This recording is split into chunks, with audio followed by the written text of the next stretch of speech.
Hi. రీసెంట్గా జరిగిన 5 రాష్ట్రాల ఎలక్షన్స్లో వెస్ట్ బెంగాల్ ఒక హాట్ జోన్గా మారితే దానికన్నా ఒక సస్పెన్స్ థ్రిల్లర్ లేదంటే ఒక ఇంట్రెస్టింగ్ ఎలక్షన్గా తమిళనాడు ఎలక్షన్స్ మనకి కనిపిస్తూ ఉన్నాయి. అయితే ఇక్కడ నేను ఎవరికి అభిమాని ఎవరికి వ్యతిరేకంగా మాట్లాడట్లేదు, వాస్తవాల గురించి మాట్లాడు. నేను వెస్ట్ బెంగాల్ సంబంధించి అనాలిసిస్ అయితే ఇవ్వడం జరిగింది, కానీ తమిళనాడు సంబంధించి అనాలిసిస్ అయితే ఇవ్వలేదు. తమిళనాడులో యాక్టర్ విజయ్ టీవీకే పార్టీ గెలిచిందని చెప్పి మనందరికీ తెలిసింది. అయితే ఇక్కడ కొన్ని ఇంపార్టెంట్ పాయింట్స్ మనం మాట్లాడుకోవాలి. యాక్టర్ విజయ్ గెలవాలని చెప్పి ఎంటైర్ ఇండియాలో చాలామంది ఆశపడ్డారు, లేదా దాని గురించి గెలవాలని చెప్పి కోరుకున్నారు. ఇంతలా తను గెలవాలని చెప్పి వాళ్ళందరూ కోరుకోవడానికి కారణం ఏంటి? అండ్ తమిళనాడుకి తను సీఎం అయితే వచ్చే లాభము నష్టము ఏంటి, అండ్ ఇతర విషయాల్లో దేశం మీద దాని ఇంపాక్ట్ ఏంటి అని మనం మాట్లాడవలసిన అవసరం చాలానే ఉంది. ఇది వేరే రాష్ట్రము వేరే రాష్ట్రాల ఎలక్షన్స్ మనకెందుకు అనే పాయింట్ కాకుండా దీని యొక్క కాన్సిక్వెన్సెస్ దేశం మీద అండ్ ఇతర రాష్ట్రాల మీద ఎలా ఉంటుందో కూడా చూడండి. నేను నార్మల్గా చూస్తే స్టాలిన్కి ఇష్టపడతాను, అండ్ స్టాలిన్ యొక్క లీడర్షిప్ కూడా చాలా వరకు కరెక్టే. బట్ చాలా విషయాల్లో డిఎంకే లేదా స్టాలిన్ చాలా భారీ మొత్తంలో తప్పులైతే చేసేసింది. ఏ పార్టీ అయినా కూడా అవినీతిలో ఉండొచ్చు, అవినీతి అనేది వెరీ కామన్ థింగ్ అయిపోయింది. దాన్ని పక్కన పెడితే గత కొన్ని సంవత్సరాలుగా మనం చూస్తే డిఎంకే తమిళనాడుని దేశం నుంచి వేరేగానే ఉంచడానికి ప్రయత్నం చేసింది. అండ్ తమిళ పీపుల్ యొక్క మైండ్ సెట్ని తొక్కి పెట్టడం కానీ లేదంటే నారో మైండెడ్ పీపుల్గా తయారు చేసింది. ఇవి మనం మాట్లాడుకోవాల్సిన అవసరం ఎంతైనా ఉంది. నేను తమిళనాడులో ట్రావెల్ చేసేటప్పుడు చాలా మందితో మాట్లాడుతూ ఉంటే పాపం వాళ్ళని ఎంతలా బ్రెయిన్ వాష్ చేశారంటే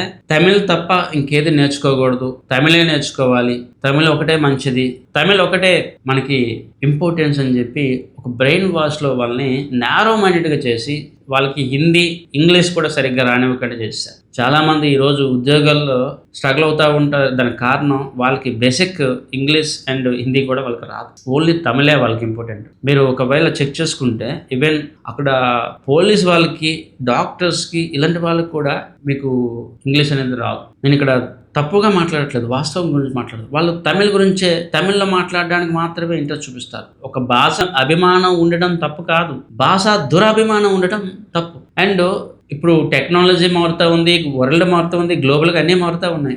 global languages English and national language హిందీని వాళ్ళు ఎప్పుడు కూడా తప్పుగానే చూపించారు, ప్రొజెక్ట్ చేశారు. దాన్ని పక్కన పెడితే రీసెంట్ టైమ్స్లో అక్కడ తమిళ సొసైటీలో గల నెగిటివిటీ ఎంతలా మారిపోయిందంటే రీసెంట్ టైమ్స్లో తెలుగు వాళ్ళు అరుణాచలంకి వెళ్ళడానికి ఎక్కువగా ఇంట్రెస్ట్ చూపిస్తూ ఉన్నారు. అండ్ అరుణాచలం వెళ్ళే వాళ్ళు దాదాపు 70-80% తెలుగు వాళ్ళే ఉంటా ఉన్నారు. కొన్ని ముఖ్యమైన రోజులు కాకుండా మిగతా రోజుల్లో ఎక్కువగా తెలుగు వాళ్ళే ఎక్కువగా ట్రావెల్ చేస్తూ ఉంటారు. కొన్ని ఇన్స్టాగ్రామ్, కొన్ని యూట్యూబ్ ఛానల్స్ అండ్ కొన్ని సోషల్ మీడియా కంటెంట్ నేను చూస్తూ ఉంటాను కదా.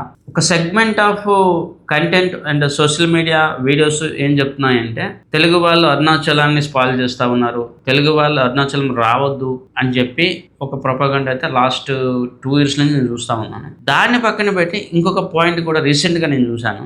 అరుణాచలంలో తెలుగు ట్రావెలర్స్ చాలామంది వస్తున్నారు కాబట్టి వాళ్ళకి సపోర్టివ్గా ఉండడానికి అక్కడ తెలుగులో కొన్ని బోర్డ్స్ కూడా పెట్టడం జరిగింది. ఆ తెలుగులో బోర్డ్స్ తీసియండి అని చెప్పి కూడా ప్రొటెస్ట్ చేశారు. ఇంత ద్వేషం ఎందుకు? దాన్ని పక్కన పెడితే అరుణాచల శివని, అరుణాచలంని అరుణాచలం అనకూడదంట, తిరువణమలై అనాలంట. తిరువణమలై అనేది ఒక టౌన్. అరుణాచల కొండ, అరుణాచల శివ నుంచి అరుణాచలం అనే పేరు అయితే వచ్చింది. దాన్ని పక్కన పెడితే రమణ మహర్షి తన జీవితంలో ఎక్కువగా యూజ్ చేసిన పదం, పాట లేదంటే ఆ వార్డింగ్ ఎప్పుడు కూడా అది అరుణాచల శివనే ఉంటుంది. దాని మీద సాంగ్ కానీ లేదా దాని గురించి ఎవరికైతే అవగాహన ఉంటుందో అందరికీ తెలుసు. కానీ నేను సోషల్ మీడియాలో చూస్తున్నాను. ఫర్ ఎగ్జాంపుల్, నేను అరుణాచలం వెళ్ళాను అని చెప్పి నేను ఒక కామెంట్ అయితే పోస్ట్ పెట్టాను అనుకోండి, వెంటనే దాని కింద కామెంట్ వస్తుంది, దీన్ని తిరువణమలై అనాలి అని చెప్పి స్టేట్మెంట్ ఇస్తాడు. ఇంతలా విద్వేషం, ఇంతలా నెగిటివిటీ. ఇప్పుడు తిరుపతి వచ్చే తమిళ్ వాళ్ళకి సపోర్టివ్గా చాలా దగ్గర మీకు తమిళ్ బోర్డ్స్ ఉంటాయి, తమిళ్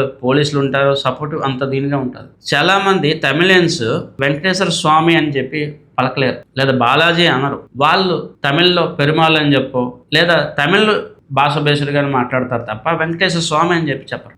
వాళ్ళు అలా అనట్లేదు అని చెప్పి మనం ఎప్పుడు కూడా ప్రొటెస్ట్ అయితే చేయం. మీరు ఇలా అనాలని చెప్పి మనం వాళ్ళకైతే ఫోర్స్ చేయం. బికాజ్ తెలుగు వాళ్ళు కొద్దిగా ఓపెన్ మైండెడ్, బ్రాడ్ మైండెడ్గా ఆలోచన చేస్తారు. కానీ తమిళ సొసైటీ ఎలా తయారైందంటే ఒక నేరో మైండెడ్ సొసైటీగా తయారైపోయింది. దేవుడి దగ్గర కూడా భాష తీసుకువెళ్ళి దేవుడి దగ్గర భాషే ప్రధానం అని చెప్పి ఒక నారో మైండెడ్లోకి వెళ్ళిపోయాం. అరుణాచలం వెళ్ళాము అని అనడానికి కూడా వాళ్ళు యాక్సెప్ట్ చేయట్లేదు. తిరువన్మల మీరు అనాలి అని చెప్పి ఫోర్స్ చేస్తారు.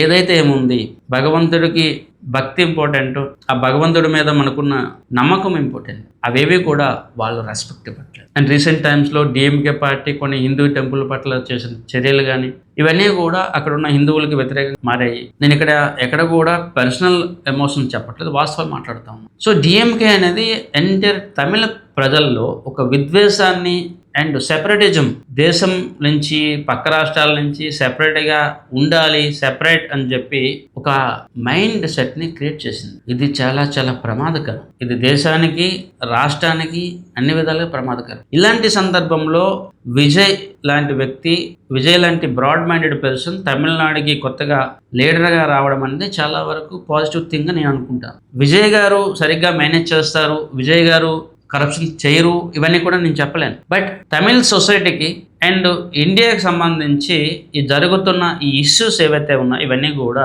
ఈజ్ అవుతాయి లేదా అరేజ్ అవుతాయని నేనైతే భావిస్తూ ఉన్నాను. డిఎంకే చేసిన తప్పుల్లో కరప్షన్ అనేది ఆ రాష్ట్రానికి సంబంధించింది అయ్యి ఉండొచ్చు, కానీ ప్రజలు ఎస్పెషల్లీ తమిళ ప్రజలకి ఏదైతే ఈ బ్రెయిన్ వాష్ ఏదైతే చేసిందో అది చాలా చాలా తప్పు. అలాంటి పార్టీస్ ఆ రాష్ట్రంలో కానీ దేశంలో కానీ ఎప్పుడు కూడా ఉండకూడదు. ఒక విలేజ్ కంటే డిస్ట్రిక్ట్ ఇంపార్టెంట్ ఉంటుంది, డిస్ట్రిక్ట్ కన్నా రాష్ట్రం ఇంపార్టెంట్, రాష్ట్రం కన్నా దేశమే ఇంపార్టెంట్. దేశమే ఎప్పుడు కూడా అన్నిటికన్నా ప్రధానం. అది లేనప్పుడు మిగతావన్నీ కూడా కొలాప్స్ అయిపోతాయి, ఆ సిస్టమ్ కూడా ప్రాబ్లంలోకి వెళ్ళిపోతుంది. ఈరోజు అక్కడ పొలిటికల్ చేంజ్ అవ్వడం అనేది తమిళనాడుకి ఎంత హెల్ప్ చేసిందో తెలియదు, కానీ దేశానికి చాలా చాలా హెల్ప్ చేసింది.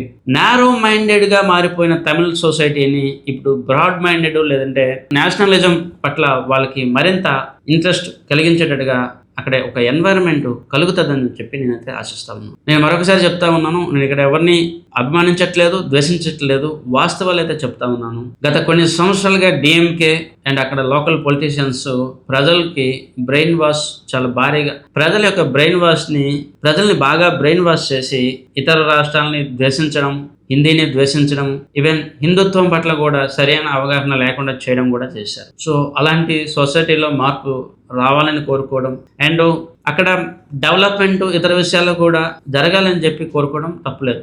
అక్కడ డెవలప్మెంట్ ఇతర విషయాల్లో కూడా గ్రోత్ అనేది ఉండాలి. గ్రోత్ ఆల్రెడీ జరిగింది, కానీ ఇంకా బెటర్ గ్రోత్ అయితే జరగాలి, దాన్ని మనం కాదనలేం.